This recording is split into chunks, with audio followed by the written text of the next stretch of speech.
Hello everyone. Nako, bumwelta na naman si Attorney Topacio sa mga bida-bida daw sa impeachment case ni VP Sara, sina Risa Hontiveros at saka si Dilima. Nako guys, eto. Kasi bida-bida daw talaga eto. Eto namang si Dilima, kung talagang ikaw ay may prinsipyo kang tao ka, di ba sinasabi mo, labag sa konstitusyon, labag daw sa konstitusyon yung pinagagawa ng Senado.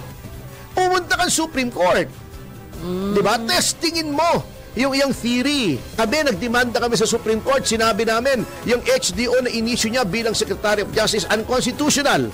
Nanalo kami. Ganun ang gawin mo. Tingin mo ang constitutional, pumunta ka sa Supreme Court, you should have the courage of your convictions. Ngayon, kung hindi mo kaya, shut up ka na lang, Laila.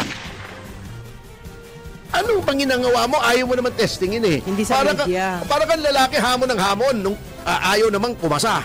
O, para kang si Derek Colmenares eh. Pareho nga talaga kayo. Grabe. Oo. Talaga naman, ewan ko ba? Si Ontiveros nga, di ba sinasabi niya? Opo. Hindi naman sinasabi ni Reginald Tongol na he speaks for the entire Senate. Walang makapagsasalita. Oh. Not even the Senate President can speak for the entire Senate. At in fairness kay Tongol, wala naman siyang sinasabing ganon. Opo. Eto lang ang sinabi ni Tongol. Hindi ko nga Naka-observation lang niya yun. Oo, at saka tama yun ni. Sabi niya, kasi gusto ni Risa, magsumpa na yung mga bago sa Senate President. Teka muna, hindi pa nga nagko-convene. Yeah. Yung 19th Congress, functus officio, tapos na. Tapos na. Wala na yun, 20th na. Nasaan ang Senado? The Senate can only act collegially. Oh, may Senate President ngayon. Pero hindi pa nagko-convene. What is the first order of business pag nag-iba na ang Senado? Although continuing body ang Senado, the composition changes. Anong unang-unang gagawin? Pipili ng Senate President ang 20th, ang Senate Congress. Kasi ang Congress is both the Senate and the House. Opo. Oo. Pipili muna ng presiding officer. Kailan pipili? Pag nagre-convene sila. Kailan magre-reconvene? July 28. O, may 28 na pala eh. Magko-convene, magbobotohan, will the present SP, Senate President be retained or mapapalitan kasi gusto yata ni Tito Soto, di ba? Makuha yung dating trono. Pero parang mareretain yata si guys, si SP Cheese Escudero kasi nga daw more than 13, mga 15 or 16 yata yung pumirma daw sa resolusyon na ipapagpatuloy yung pagiging SP ni Escudero. 24 lang sila, so majority na yung 15 or 16.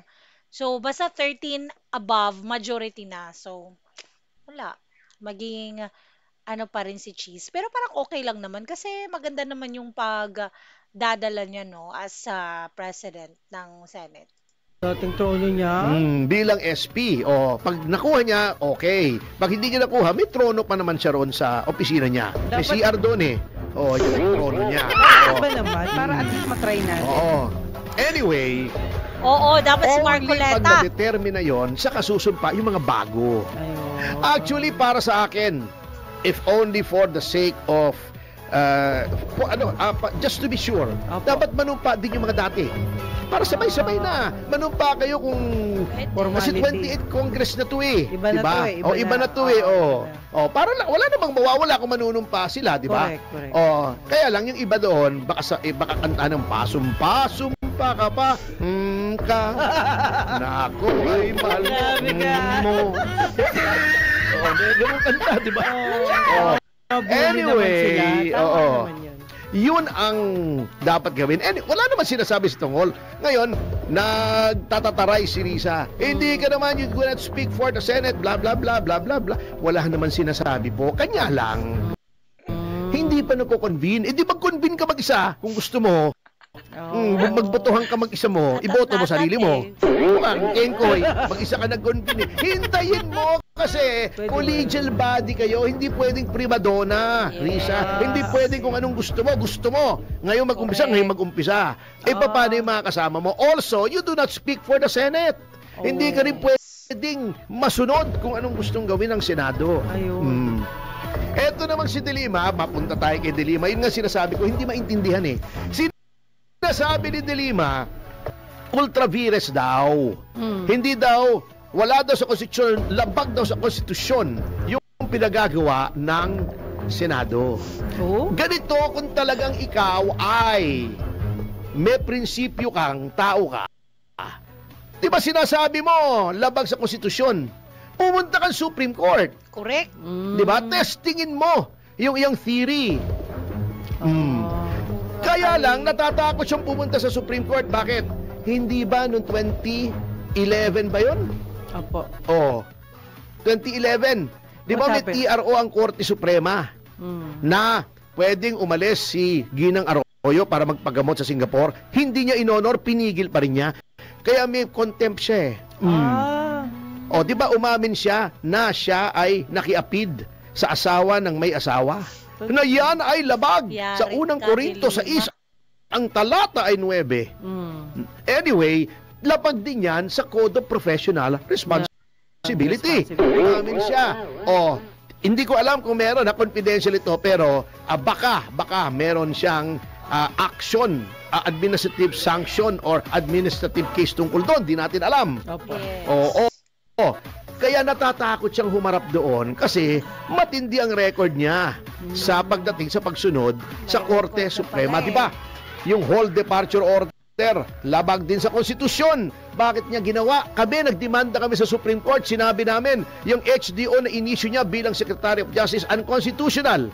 Nanalo kami. Ganun ang gawin mo. Tingin mo unconstitutional, pumunta ka sa Supreme Court. You should have the courage of your convictions. Ngayon, kung hindi mo kaya, shut up ka na lang, Laila. Anong panginangawa mo? Ayaw mo naman testingin eh. Hindi sa media. Para kang lalaki, hamon ng hamon, nung ayaw namang kumasa. Para kang si Derek. Talaga naman, ewan ko ba? Pero attorney, di ba bagong Pilipinas ngayon? Ano daw, nagtanong lang ha? Bagoong ano Pilipinas. Daw po ang Mabaho bago sa Pilipinas ngayon? Sa iyong may bago bang nakita ka? Marami, ang daming, everything. Marami. Oh. Ang daming mga congressmen, bago yung mga sasakyan nila. Bago lang. Bago yung mga bahay nila. Bago yung mga nobya nila. Bagong Pilipinas talaga. Bago yung mga damit nila. Di ba si Auntie Claire, every time nag-impression, bago ng bago. Ano tawag doon? Patayong ba yun? Si Dan Fernandez yata yung bagong jowa na sinasabi ni attorney to. Yung mga Maria Clara, ano tawag doon? Maria Clara, siguro kasi Claire siya di ba? Claire. Di ba, nung tinatanong siya, 4,000 na daw na barangay ang drug-free. Tinanong sa kanya, ano yung mga barangay doon? Malay ko ba? Nandiyan na sa YouTube, hanapin mo. Sabi niya, may napagawa ng mga rehabilitation centers para sa mga drugs, sa mga drug addicts. Tinanong siya, ano yung mga address? Hindi ko alam. Sinabi niya yun talaga? Hindi, hanapin mo. Swear. I-fact check mo ko. Kasi naman kayo, mga reporter, yung mga kapatid ko sa media, kayo naman ang sasama ng ugali nyo. Sinabi na nga sa inyo kung ilan, gusto nyo pang malaman kung saan. Pampira kayo. Ano ba naman klaseng mga tao kayo? Dapat naganap kayo. Masyado kayong matanong So, huwag na kayo magtatatanong, lalo na pagka si Auntie Claire. Oo na lang ng oo, tango na lang kayo ng tango. Di ba? Si ano pa naman yan, puro kay Eden Santos yung mga tanong yan. Kasi pag kay Eden Santos, hindi talaga niya masyadong, alam mo yung sinasagot ng matino. Oo. Ewan ko. 4,000. Wow! 4,000. Gano'n na lang kayo. Alam mo ba, sir, nangyari kay Net 25? Eden Santos. Nagalit sa kanya. Bakit? Yung Malacanang press corps. Ewan ko. Bakit magagalit sa kanyang Malacanang press corps? Hindi ba papel ng press na magtanong? Kaso nga yung tanong niya parang hindi nagustuhan. Bakit hindi magugustuhan? Anong hindi maganda sa tanong? Sinasabi mo, meron. Pina-fact check kita. Di ba? Parang yun, sabi na, 36,000 na pinatay, EJK.